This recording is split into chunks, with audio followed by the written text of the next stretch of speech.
Follow your passion first. When I retired from the game, I sat there asking kind of all the wrong questions.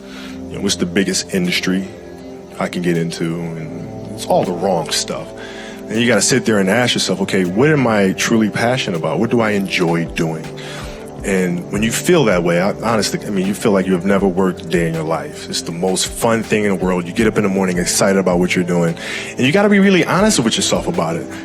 If you wake up in the morning and you're dreading going to work, dude, do something else. Right. Do something else. And those are hard decisions to make. But when you make those decisions, it's a very liberating experience. And you find out that the rewards will come. I think the best way to prove your value is to work, is to learn, is to absorb, to be a sponge. You always want to outwork your potential. As hard as you believe you can work harder than that. And that's what I tried to do when I first came in the league. But basketball is such a direct competition sport. And me coming in at 17, I hated when my teammates would say, I get hit with an elbow. Like Shaq would hit me with an elbow in practice. And Nick Van Exel would come up and say, "Are you okay?" I'm like, what? Mao, are you okay? What the hell's wrong with you?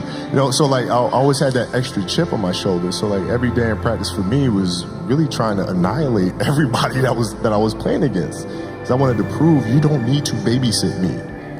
I'm fine, And so it's always that competitive nature, the work ethic, and curiosity. Because I asked a lot of questions. When playing with Byron Scott, I asked him a lot of questions. Eddie Jones, who was great at chasing guards off the screens, and I didn't understand how to do that. I would sit with him before practice, after practice. Magic, all the Laker greats, I would always sit down and just ask them questions about certain games that I studied growing up. What actually happened there? What did you feel there and why? We were playing against the Lakers, Tom, and we were out here in LA. So the game was at 7. I was like, you know what? I'm going to come to the Staples Center because we're playing. This is when the Lakers had Kobe and Shaq. Okay, this is like the championship Lakers. I was like, I'm going to get there at 3 o'clock, and I want to make sure I make 400 made shots before I go back into the room, and then I sit in the sauna and I get ready for the game. So, get in the car, get to the gym, get there, and as I'm walking onto the court, who do I see? I see Kobe Bryant, already working out. So once I set my foot across that line, I started working out. And so I worked out for a good hour and a half. And when I came off, after I was done, I sat down, and of course I still heard the ball bouncing. I look down, I'm like, this guy's still working out? He was working out, it looks like he was in a dead sweat when I got here. And he's still going. And it's not like his moves are nonchalant or lazy. He's doing game moves, I sit there and I unlace my shoes. I'm like, I want to see how long this goes. So I sit out there and watch. Another 25 minutes. And he got done. I said, okay, I think I've seen enough. Go play, come back, get in the sauna, get ready for the game. That game, he drops 40 on us, okay? And after the game is over, I'm like, I have to ask this guy. I have to understand, why he works like that. Right. So after the game is over, I'm like, hey, Kobe, why were you in the gym for so long? He's like, because I saw you come in. And I wanted you to know that it doesn't matter how hard you work, that I'm willing to work harder than you.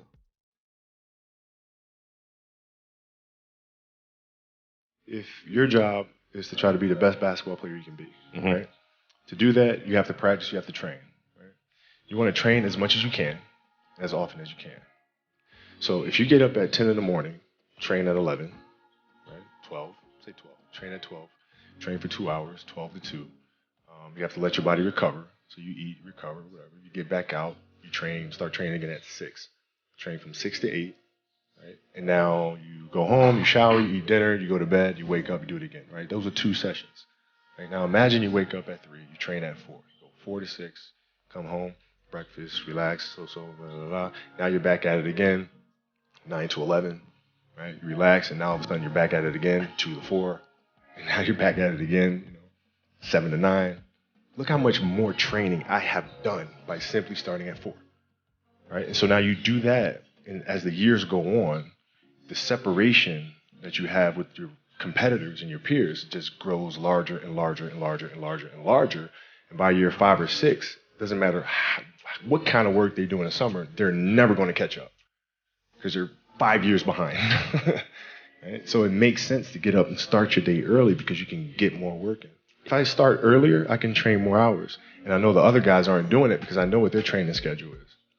Right? So I know if I do this consistently over time, the gap's just going to widen and widen and widen and widen and widen, and they won't be able to get that back. So to me, it was just common sense. I'm like thinking, how can I get an advantage? Oh, start earlier. Yeah, let's do that.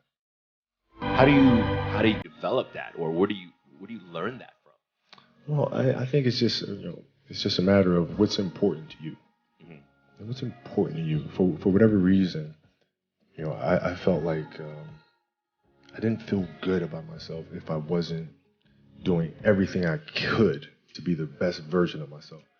If I felt like I left anything on the table, it would eat away at me. I wouldn't be able to look myself in the mirror. And so the reason why I can retire now and be completely comfortable about it, because I know that I've done everything I could to be the best basketball player I could be. This has been absolutely beautiful, you guys. I can't believe it's come to an end. You guys will always be in my heart. And what can I say? Mamba out.